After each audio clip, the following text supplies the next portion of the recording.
The following program is a production of Pioneer Public Television.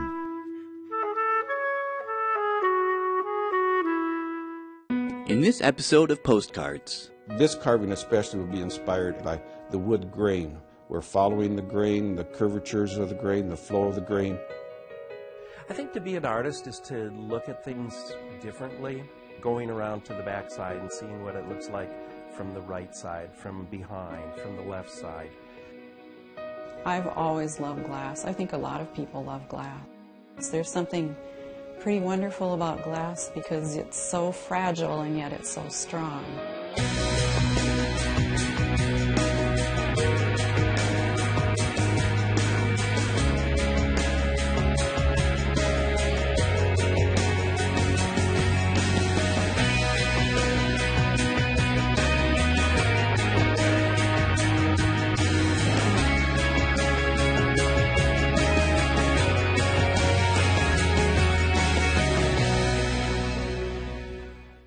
This program on Pioneer Public Television is funded by the Minnesota Arts and Cultural Heritage Fund, with money from the vote of the people of Minnesota on November 4, 2008.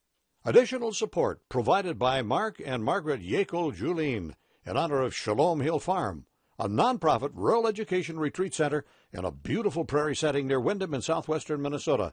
ShalomHillFarm.org. The Arrowwood Resort and Conference Center, your ideal choice for Minnesota resorts offering luxury townhomes, 18 holes of golf, Darling Reflection Spa, Big Splash Water Park, and much more. Alexandria, Minnesota, a relaxing vacation or great location for an event. Explore alex.com. Easy to get to, hard to leave.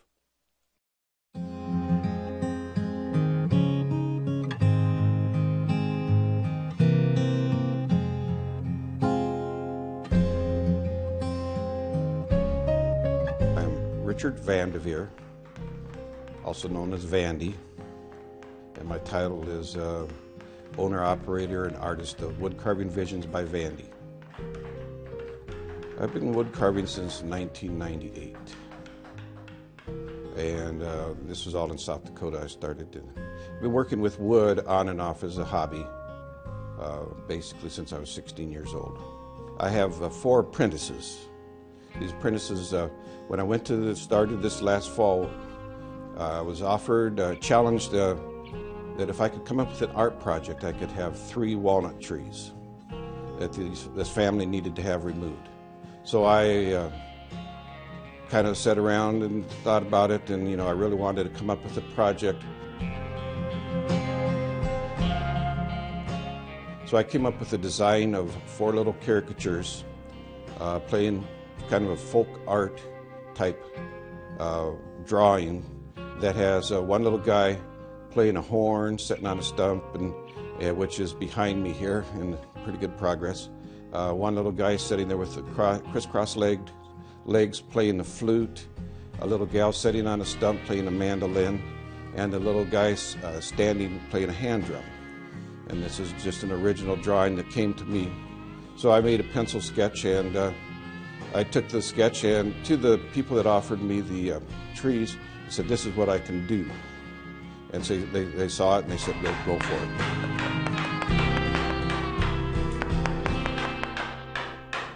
Actually, last year, Javier was I was working with Javier last summer as an artist mentorship program through Lake Region Art Council.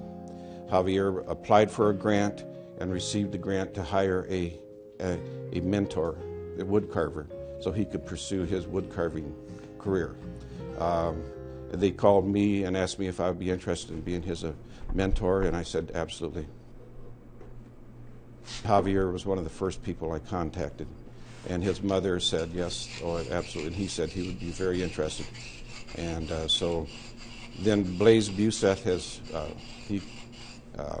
contacted me after my wife worked with his brother, and through kind of that type of relationship, Blaise heard about what I was going to do with this wood sculptures, and he went and we got together, came out, saw what I could do with my sculpting, my carving, and he wanted to join this process. So then we had another young, Blaise is a college student at M State, and Javier is a high school student at Wheaton, Minnesota yet.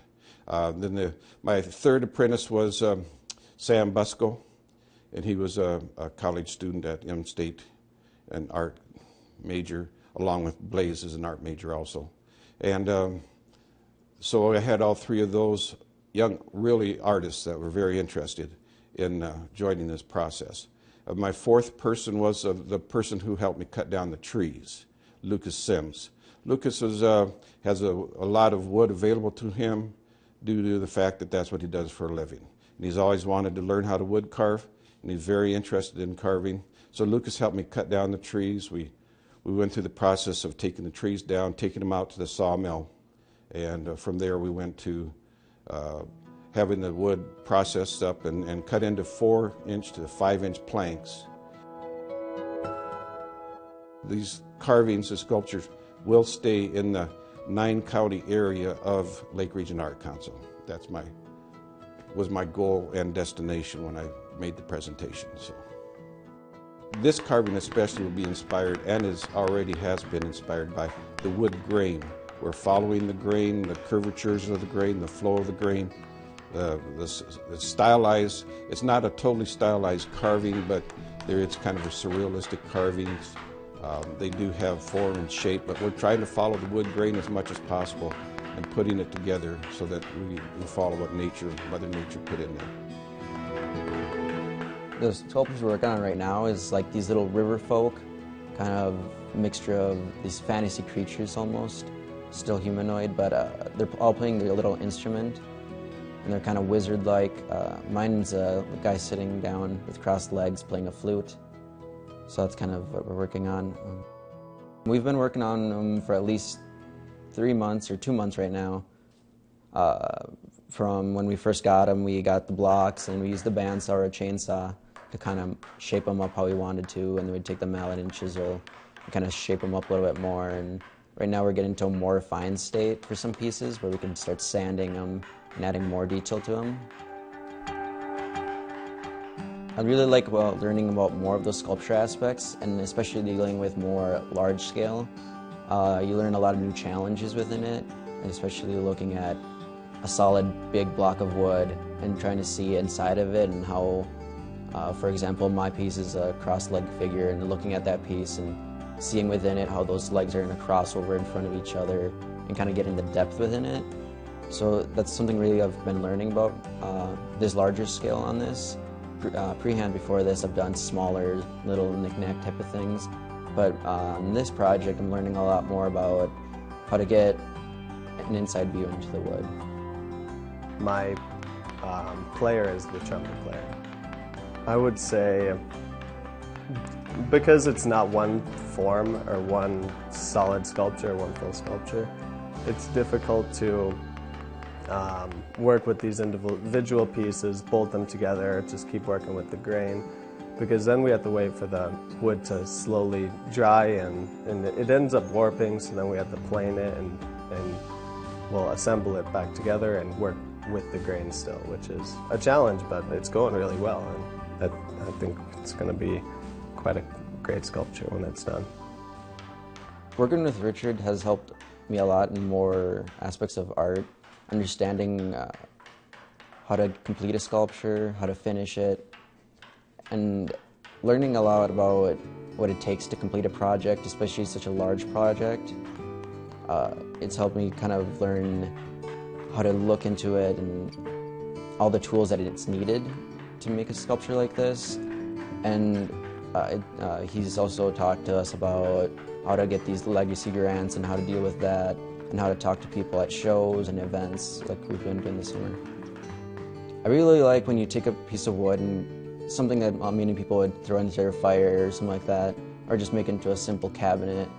But what we're doing is we're taking this piece of beautiful wood and transforming it into something that we see inside of it, not just something that you manufacture and have multiple things of. So, and especially when you get that aha moment of, this is what it'll be, you can really see it, and something that's truly unique to what you think.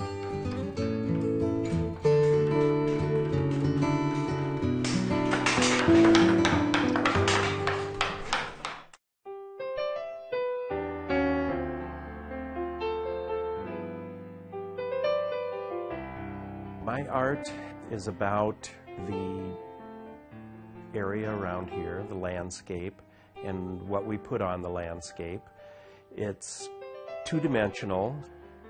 I paint grain bins, wind turbines, the contour of the land. The grain bins end up to be a triangle over a rectangle.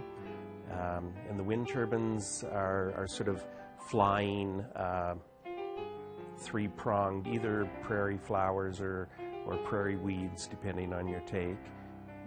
They're just paintings of what's around us, I think.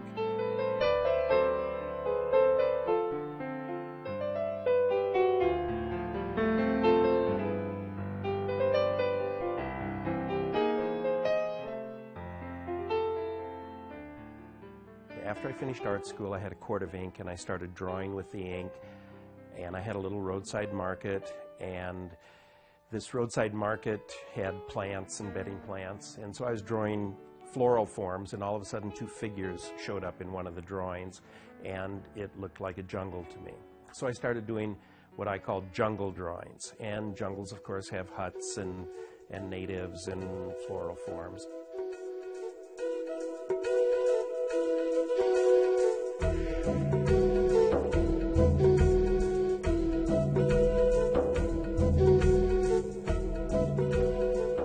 I noticed that the grain bins that are so populate our landscape so much are the same shape as a jungle hut. So I kind of switched gears, and my huts became grain bins. The paintings are acrylic on canvas, sometimes acrylic on paper, and then I also use pen and ink a lot, and I do that on paper and on canvas. The pen and inks are real direct, so once I make a mark, it is done and stays there. The paintings are layered, so I'll start out with green, and if you come back a week later, it'll be yellow, and the week after that, it'll be blue, and then it'll be a different shape. And so they're layer upon layer, and I usually try to leave some of the layers showing through so the viewer, if they have time and care to look, can see some of the progress of the image. When I was in college, I painted my friends, and somehow I managed to get by without painting their faces or their hands, but I still graduated. And afterwards, probably about 15, 20 years afterwards, I thought, well, maybe I should see if I can paint a face. And then I started asking friends to sit. So through the course of probably the last 25 years, I've had people come and sit, and I'll try to do their portraits. And it's kind of a grounding experience. It goes back to kind of like this interview, you know, sitting 4 feet apart and trying to come up with something that isn't a photograph, but is about the time that was spent together.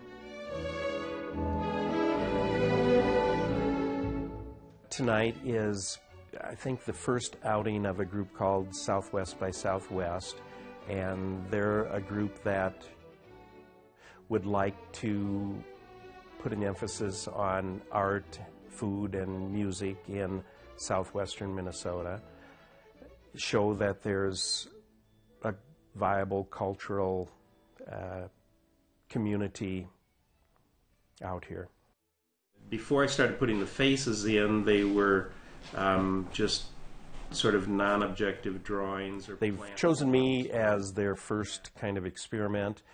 I'm not sure who will come or what they will do or be interested in. I've got a lot of work out from different periods of my practice as an artist, so I can explain kind of my journey to them, from art school to the jungle to the grain bins to the wind turbines. And I also will be doing some demonstrating just to show them, you know, how you get paint from the palette to the canvas, and doing some drawing on paper or perhaps on canvas to show them how how I draw, kind of demonstrate a little bit. You know, why don't I just take the bottle of ink and one of these handy dandy pens, and you just switch and come over here. And so I sort of, when I was first moved back to Windham, I had a quart of ink that I hadn't used before, and I started doing these heavy ink drawings, and so they were drawings that were kind of like, you know, like this, and those led to this drawing, which was kind of the original jungle drawing. We'll also go to River City Eatery for the second part of the event.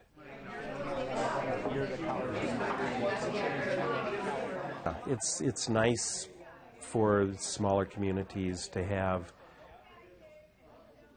people come into them and want to raise their families and spend time and start businesses or work in small towns. I've been here all my life so far. I like it here. I don't think a person needs to be in the city to do art. To me, being out here, we have to entertain ourselves. We have to perhaps work a little harder or a little less hard in order to find different things to do, and the painting and drawing is something that has always interested me. I think to be an artist is to look at things differently instead of just looking at things for face value, going around to the back side and seeing what it looks like from the right side, from behind, from the left side, trying to see things differently. I think being an artist in this area, one of the things that I've tried to do, I think, is make people aware of some of the simple shapes that inhabit our landscape, the grain bins. Just about every farm place has, you know, a cluster of grain bins. My art has been a journey, and it's been a real fun and exciting journey. There have been lots of turns and twists. One of the things that's been real interesting about it have been the people that I've gotten to meet because of it and through it. I'm never quite sure where it's going to take me. It's still exciting for me because the best painting is always going to be the next one, or different things will show up in the work that I will follow through with and work on. So I'm not sure where it's going, but I'm having fun. And I would think that one of the important things about being an artist is being able to play and look at things, you know, like we used to when we were 5 or 6 years old.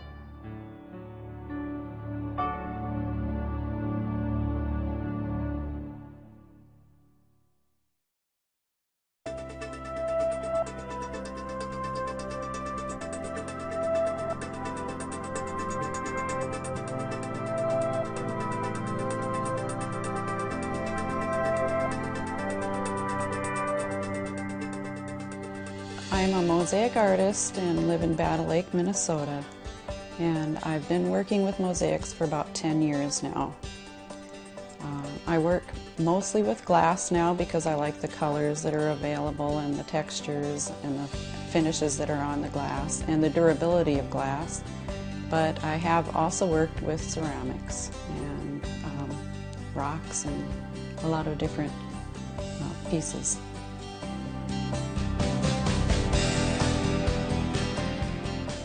I think that just daily life is my inspiration for my mosaics. Every time I look around, that's one thing about being an artist, is that when you look around you see things and you bank them in your brain and you remember them and you think, okay, I'll try to use that sometime, and that's what I do too. Most of the time I work from photographs, but sometimes I just work out sketches. First I draw up a sketch on paper and then I transfer it to a board. But with mosaics you have to be very careful about contrast, and you have to be very careful about your design so that eventually it works out, because for one thing, glass is not flexible, and it's not like painting, and you can't blend colors or soften edges. If you do, you have to try to do it with a solid matter, and that's kind of a trick. After I finish laying down all the pieces, I cover it with contact paper, and I put another board of the exact same size on top, and I flip it over. Then I take the original board and I cover that with thin set cement, and then I lay that down on top of the back side of all of those pieces, and I flip it all back over, take the spare board off the top, and there I have it. So then all I have to do is peel off the contact paper and all the pieces are glued down. But it sounds nice and neat, but it's not very nice and neat at that point. Then I have to adjust everything and go back through and clean it all out. So then I have all of the pieces glued down, and I have to wait for a day and let that set. And then after that I can grout it, and I just use regular sanded grout that you can buy at any hardware store. And I mix it up and put it on top of everything, and then wipe it off the top, and then that leaves you with grout in all of the little grout lines, in all the interstices.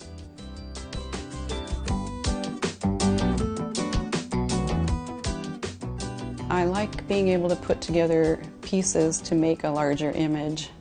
It's somewhat like impressionistic painting, only you're working with solid pieces and blending them together as much as you possibly can with something that's solid to make an image.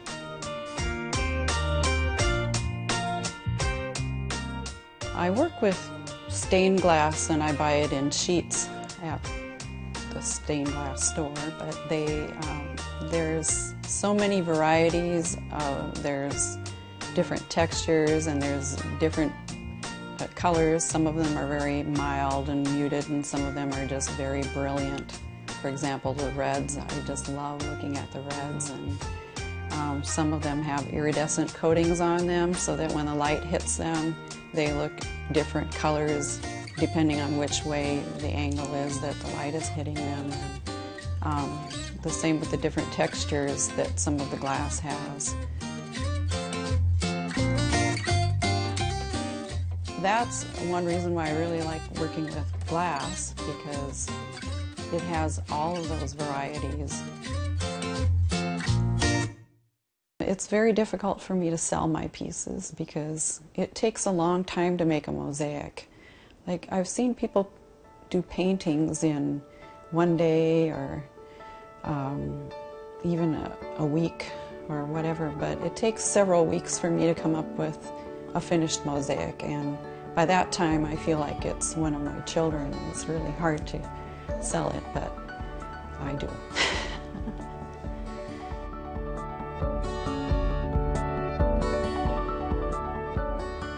I've always loved glass. I think a lot of people love glass. I hear it from a lot of different people that they just love glass. There's something pretty wonderful about glass because it's so fragile and yet it's so strong. And it's amazing how strong it is, but yet at the same time, if it's hit just right, it's very fragile.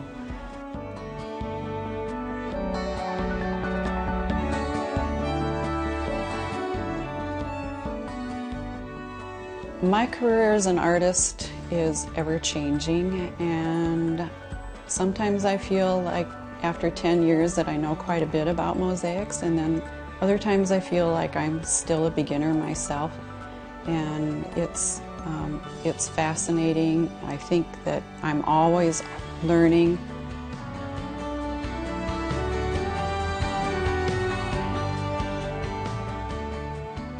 The more I learn, it's like the expression, the more I learn, the less I know. And that is one thing that I'm learning with mosaics, is that not only the process of making a mosaic and the technique, but also the design aspects, and there's no end to it. It's fascinating.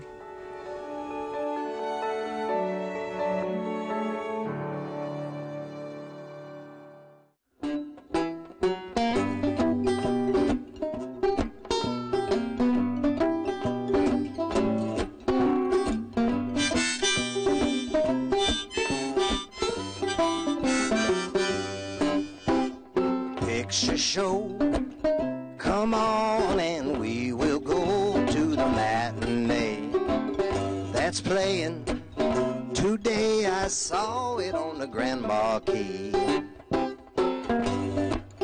It's a double feature, it's a 2-for-1. Big blockbuster starring almost everyone. Oh, come along with me. Suspend your disbelief in things that only happen on the silver screen at the picture show. Ticket takers, save a couple seats for me.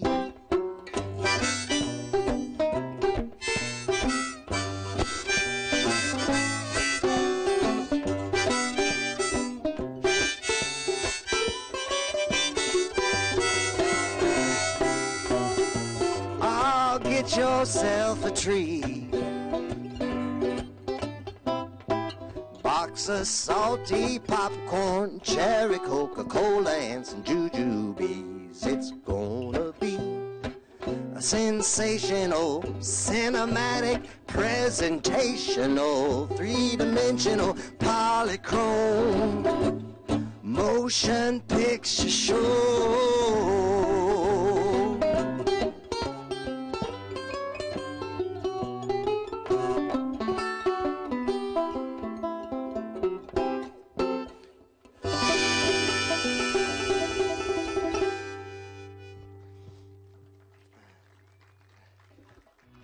This program on Pioneer Public Television is funded by the Minnesota Arts and Cultural Heritage Fund, with money from the vote of the people of Minnesota on November 4th, 2008.